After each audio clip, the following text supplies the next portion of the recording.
An undulating sky melds into the landscape.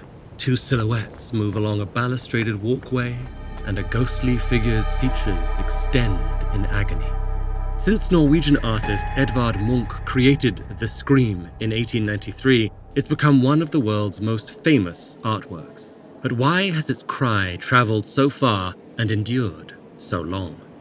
Munch was born in 1863, one of 5 children. Tuberculosis devastated Europe throughout the 1800s, killing almost a quarter of all adults. It took Munch's mother's life, then his elder sister's, soon after Munch had his own bout of the disease. Another of his sisters experienced mental illness and lived much of her life in an institution. Meanwhile, Munch flitted in and out of school due to illness, often spending days at home, drawing and listening to the ominous stories his father read aloud. A devout Lutheran, his father considered Munch's artistic ambitions unholy. "I inherited the seeds of madness," Munch wrote. "The angels of fear, sorrow, and death stood by my side since the day I was born."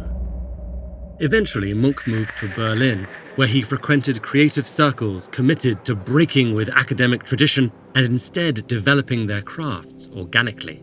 While Munch had trained classically, he began immersing himself in what he called soul painting, compositions that prized raw, subjective affect over realistic rendering. "It's not the chair that should be painted," he wrote, "but what a person has felt at the sight of it."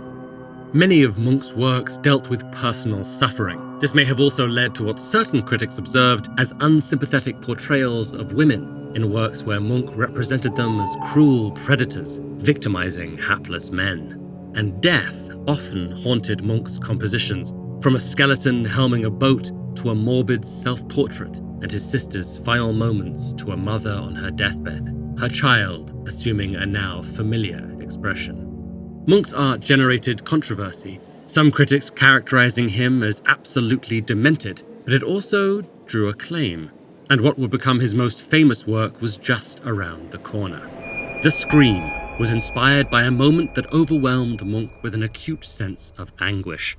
In a diary entry marked January 22, 1892, Munch described walking with 2 friends along a fjord overlooking what's now Oslo at sunset. He leaned against a fence, exhausted, as he saw the sky change suddenly. He described blood and tongues of fire above the blue-black fjord and the city.